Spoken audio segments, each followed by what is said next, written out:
വടക്കോർത്ത് ഉമ്മറത്ത് നിൽക്കുമ്പോഴാണ് മാവിൻ്റെ ചുവട്ടിൽ മാങ്ങ വീഴുന്ന സൗണ്ട് കേട്ടത്. ഞാൻ ഓടി ചെന്ന് നോക്കിയപ്പോൾ ദേ പഴുത്ത 2 മാങ്ങ കിട്ടിയിട്ടുണ്ട്. പച്ചയാകുമ്പോൾ നല്ല പുളിയും പഴുത്ത് കഴിഞ്ഞാൽ നല്ല മധുരമുള്ള പുളിയമാങ്ങ. ദേവുന് ഭയങ്കര ഇഷ്ടമാട്ടോ. ഇനി ഞാൻ വേറൊരു കാര്യം കാണിച്ചു തരാം കേട്ടോ. ഈ മഴ കഴിഞ്ഞാൽ നമ്മുടെ പറമ്പിൽ കാണുന്ന പ്രധാന മാറ്റങ്ങളിലൊന്നാണ് ഈ കസ്തൂരി മഞ്ഞളിൻ്റെ പൂവും മൊട്ടും ഒക്കെ ഇങ്ങനെ മണ്ണിൻ്റെ ഉള്ളിൽ നിന്ന് മുളച്ച് വരുന്നത് കാണാൻ നല്ല ഭംഗിയാണ്.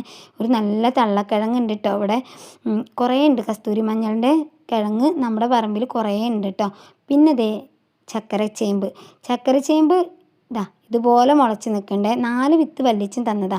ഇത് വേനലായപ്പോൾ മൊത്തം നശിച്ചു പോയി എന്നാണ് വിചാരിച്ചത്. പക്ഷേ മഴ പെയ്തപ്പോൾ ഇത് എല്ലാം പൊന്തി വന്ന് നിൽക്കുന്നുണ്ട്. ഇത് കാണാൻ നല്ല ഭംഗിയാട്ടോ. പച്ചപ്പിൽ ഇതിൻ്റെ ഇല തളിരിൽ എങ്ങനെ നിൽക്കുമ്പോൾ ഒരു പ്രത്യേക രസമാണ്. ഒരു സുഖം തോന്നും കേട്ടോ ഇതിങ്ങനെ കാണുമ്പോൾ. പിന്നെ കുറേ ഉള്ളത് കസ്തൂരി മഞ്ഞൾ തന്നെയാണ്. അവിടെ ആയിട്ടൊക്കെ കസ്തൂരി മഞ്ഞളിൻ്റെ വിത്ത് വീണ് മുളച്ചിട്ടുണ്ട്. പിന്നുള്ളതാണ് മാങ്ങഞ്ചി നേരെ ഷൂന്ന് പറഞ്ഞിട്ട് വളർന്നു പോവുക ചെയ്യുക.